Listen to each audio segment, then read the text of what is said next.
അറിവിന്റെ പുതിയ ആകാശം Vidyageetham school radio government higher secondary school Sreekandapuram. ഇന്നത്തെ പുതിയ എപ്പിസോഡിലേക്ക് ഏവർക്കും ഹൃദ്യമായ സ്വാഗതം.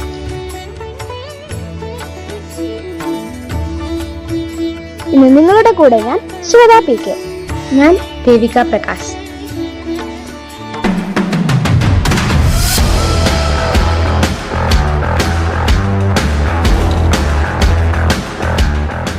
ഇന്ന് മെയ് 8, പ്രമുഖ മലയാളി കായിക താരം ഷൈനി വിൽസന്റെ ജന്മദിനം.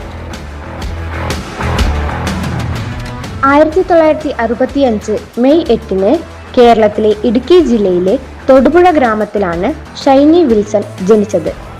800 മീറ്റർ വിഭാഗത്തിൽ 14 വർഷമായി ദേശീയ ചാമ്പ്യനായിരുന്ന അവർ 1985 ജക്കാർത്തയിൽ തുടങ്ങി തുടർച്ചയായി 6 ഏഷ്യൻ ട്രാക്ക് ആൻഡ് ഫീൽഡ് മീറ്റുകളിൽ ഇന്ത്യയെ പ്രതിനിധീകരിച്ചു. കായിക ജീവിതത്തിന്റെ തുടക്കത്തിൽ തന്നെ അത്ലറ്റിക്സിലേക്ക് അവർ ആകർഷിക്കപ്പെട്ടു. PT ഉഷ, MD വത്സമ്മ എന്നിവരോടൊപ്പം കോട്ടയത്തെ സ്പോർട്സ് ഡിവിഷനിൽ ചേർന്നു. തുടർന്ന് തിരുവനന്തപുരത്തെ GV രാജ സ്പോർട്സ് സ്കൂളിൽ പരിശീലനം നേടി. 4 ഒളിമ്പിക്സുകളിലും 3 ഏഷ്യൻ ഗെയിംസുകളിലും അവർ ഇന്ത്യയെ പ്രതിനിധീകരിച്ചു. 1954 ലോസ് ഏഞ്ചൽസ് ഒളിമ്പിക് ഗെയിംസിൽ ഒരു ഒളിമ്പിക് ഇവന്റിന്റെ സെമി ഫൈനലിൽ പ്രവേശിച്ച ആദ്യ ഇന്ത്യൻ വനിതയായി ഷൈനി മാറി. 1984 ഒളിമ്പിക് ഗെയിംസിൽ ഏഷ്യൻ റെക്കോർഡ് സ്ഥാപിച്ച ഫൈനലിൽ പ്രവേശിച്ച 4x400 റിലേ സ്ക്വാഡിലെ ഭാഗമായിരുന്നു അവർ. 1992 ഗെയിംസിൽ ഇന്ത്യൻ ടീമിന്റെ ക്യാപ്റ്റനുമായിരുന്നു ഷൈനി വിൽസൺ. 1992 ബാഴ്സലോണ ഒളിമ്പിക്സിൽ ഇന്ത്യക്കായി പതാക വഹിക്കാനുള്ള ബഹുമതി ലഭിച്ച ആദ്യ ഇന്ത്യൻ വനിതയായി. 1989 ഡൽഹിയിൽ നടന്ന ഏഷ്യൻ ട്രാക്ക് ആൻഡ് ഫീൽഡ് മീറ്റിൽ ഗർഭിണിയാണെങ്കിലും ചൈനയുടെ സൺ സുമയ്ക്ക് 800 മീറ്ററിന് പിന്നിൽ 2ാം സ്ഥാനത്തെത്തി. ഏഷ്യൻ ട്രാക്ക് ആൻഡ് ഫീൽഡ് മീറ്റുകളിൽ അവർ ആകെ 7 സ്വർണ്ണ മെഡലുകളും 6 വെള്ളി മെഡലുകളും 2 വെങ്കല മെഡലുകളും നേടി. ഇന്ന് അതിഥിയായി നമ്മുടെ കൂടെയുള്ളത് Peringome Vayakkara government higher secondary സ്കൂളിലെ കായിക അധ്യാപകനായ പ്രമോദ് കുമാർ മാഷാണ്. ശ്രീകണ്ഠാപുരം ഗവൺമെന്റ് ഹയർ സെക്കൻഡറി സ്കൂളിലെ വിദ്യാഗീതം സ്കൂൾ റേഡിയോ പ്രവർത്തകർക്ക് എൻ്റെ ആശംസകൾ. ഒളിമ്പ്യൻ ഷൈനി വിൽസന്റെ ജന്മദിനത്തിൽ നിങ്ങളുടെ കൂടെ കുറച്ച് സമയം സംസാരിക്കാൻ സാധിച്ചതിൽ എനിക്ക് വളരെ സന്തോഷമുണ്ട്. ഷൈനി വിൽസൺ ഇടുക്കി ജില്ലയിലെ സാധാരണ കുടുംബ അന്തരീക്ഷത്തിലാണ് വളർന്നത്. സ്കൂൾ തല മത്സരങ്ങളിൽ തുടർച്ചയായി വിജയിച്ചുകൊണ്ട് അവർ ശ്രദ്ധ നേടുകയും അധ്യാപകരുടെയും പരിശീലകരുടെയും പിന്തുണ നേടുകയും ചെയ്തു. അവരുടെ ബാല്യകാലം വെല്ലുവിളികൾ നിറഞ്ഞതായിരുന്നു. സൗകര്യങ്ങളുടെ കുറവുണ്ടായിരുന്നിട്ടും അവരുടെ ലക്ഷ്യബോധം ഒരിക്കലും ക്ഷയിച്ചിരുന്നില്ല. ഷൈനി വിൽസന്റെ കായിക ജീവിതം സ്കൂൾ തലത്തിൽ തുടങ്ങി പിന്നീട് സംസ്ഥാനവും ദേശീയ തലവും ഉൾപ്പെടെയുള്ള മത്സരങ്ങളിൽ അവർ കഴിവ് തെളിയിച്ചു.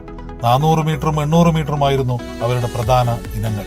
കഠിനമായ പരിശീലനം, ആത്മവിശ്വാസം എന്നിവയുടെ ഫലമായി അവർ വേഗത്തിൽ ഇന്ത്യയിലെ മുൻനിര അത്ലറ്റുകളിൽ ഒരാളായി മാറി. ദേശീയ മത്സരങ്ങളിൽ ഷൈനി വിൽസൺ സ്ഥിരമായി മികച്ച പ്രകടനങ്ങൾ കാഴ്ചവെച്ചു. നിരവധി ദേശീയ റെക്കോർഡുകൾ സ്വന്തമാക്കി.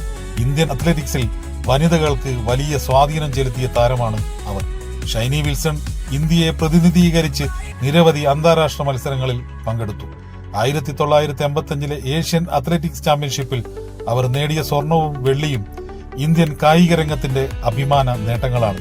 ഷൈനി വിൽസന്റെ കരിയറിലെ ഏറ്റവും ശ്രദ്ധേയമായ ഘടകമാണ് അവരുടെ ഒളിമ്പിക്സ് പങ്കാളിത്തം. 4 ഒളിമ്പിക്സുകളിൽ ഇന്ത്യയെ പ്രതിനിധീകരിച്ച അപൂർവ വനിതാ താരങ്ങളിൽ ഒരാളാണവർ. 1984 Los Angeles, 1988 Seoul, 1992 Barcelona, 1996 Atlanta എന്നീ ഒളിമ്പിക്സുകളിലാണ് അവർ പങ്കെടുത്തത്. ഷൈനി വിൽസൺ സ്ത്രീകളുടെ കായിക രംഗത്തെ വളർച്ചയ്ക്ക് വലിയ സംഭാവന നൽകിയ വ്യക്തിയാണ്. അവരുടെ വിജയങ്ങൾ നിരവധി കായിക താരങ്ങൾക്ക് പ്രചോദനമായി. കഠിനാധ്വാനം, ആത്മവിശ്വാസം, ക്ഷമ, ലക്ഷ്യബോധം ഈ ഗുണങ്ങളാണ് ഷൈനിയെ ഉയരങ്ങളിലെത്തിച്ചത്. ഷൈനി വിൽസന്റെ ജീവിതം നമ്മെ പഠിപ്പിക്കുന്നത് പ്രതിസന്ധികൾ വിജയത്തിലേക്കുള്ള വഴിയിലെ പടവുകളാണ് എന്നതാണ്. പ്രിയമുള്ള കൂട്ടുകാരെ, ആരോഗ്യമുള്ള ശരീരത്തിലെ ആരോഗ്യമുള്ള മനസ്സുണ്ടാകും. പഠനത്തോടൊപ്പം കായിക മത്സരങ്ങളിലും പങ്കെടുക്കാനൊക്കെ നിങ്ങൾ സമയം കണ്ടെത്തണം. എല്ലാവർക്കും സ്നേഹാശംസകൾ നേർന്നുകൊണ്ട് നിർത്തട്ടെ. നന്ദി, നമസ്കാരം. മുൻ അന്താരാഷ്ട്ര നീന്തൽക്കാരനും അർജുന അവാർഡ് ജേതാവുമായ ചെറിയാൻ വിൽസനെ അവർ വിവാഹം കഴിച്ചു. ഷൈനി വിൽസൺ ഒരു കായിക താരമെന്നതിലുപരി ഒരു പ്രചോദനമാണ്. യുവതലമുറയ്ക്ക് ആത്മവിശ്വാസം, കഠിനാധ്വാനം, സമർപ്പണം പഠിപ്പിക്കുന്ന ജീവിതമാണ് അവരുടേത്. കേരളത്തിനും ഇന്ത്യക്കും അഭിമാനമായി മാറിയ അവരുടെ ജീവിതം കായിക രംഗത്ത് മുന്നേറാൻ ആഗ്രഹിക്കുന്ന ഓരോരുത്തർക്കും മാർഗദീപമാണ്.